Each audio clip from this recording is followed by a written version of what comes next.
Welcome back to PA Live. Hello. Welcome. Looking right at us. Now, Farmer Pat, I think it's important to note that the little human that you're, having on your lap right now is more or less a product of PA Live. That's correct. I met my wife Chelsea here a little over 2 years ago.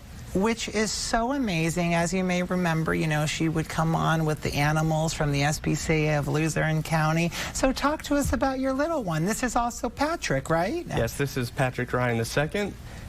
He absolutely loves farming as well. So all summer long we had him out in the garden and we would pick different foods like broccoli, blueberries, apples, peaches, and pears. And then Chelsea would take these fresh foods from the garden and she would use the Nutribowl for the baby and make homemade baby food. And he absolutely loves it. So wow. He's 8.5 months old. Correct. You know what also was kind of in that timeline, maybe not as long, but more or less longer than just the summer, is the farmer's market right here next to the station at the public square. So talk to us about why it's maybe important to remind us that farmer's markets, even, not just the Wilkes Barre one, go across, a lot of the year. Yeah, farmers markets are many months throughout the season, and even after fall and throughout the wintertime, you could stop at different farms in the area. The different produce farms, the different fruit farms, they'll still be selling their apples and different produce they have throughout the wintertime.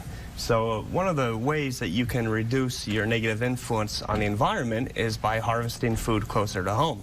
If you can't grow your own food, well, you could support local farmers markets, and you could, if you have the opportunity, you could grow a little garden in your backyard.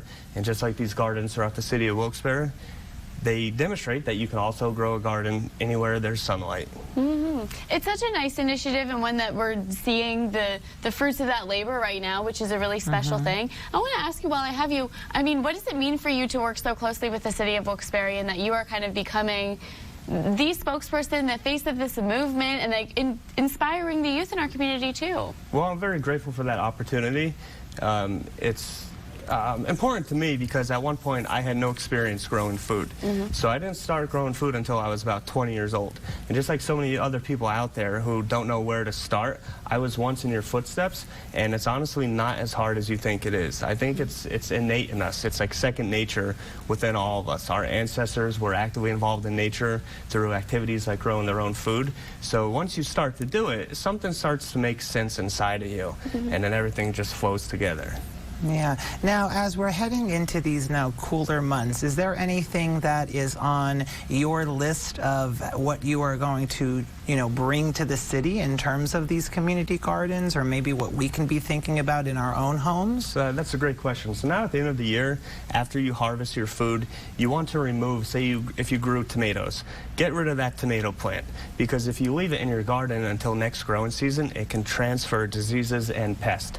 Another very important thing to consider when you have a garden is do not leave the soil bare. That's one of the absolute worst things you could do, because if your garden is bare now at the end of the season and all throughout the winter, every time it rains, the rain can cause soil erosion. All throughout the winter time, as that snow melts, it's going to cause soil erosion. Your nutrients are going to leach from your garden. So what you can do, you can plant different things like cover crops. And if you can't plant cover crops, if you don't know how, you can get a bale or two of straw, and you can take that out in your garden and sprinkle that straw around your garden to make sure that it's covered throughout the winter time.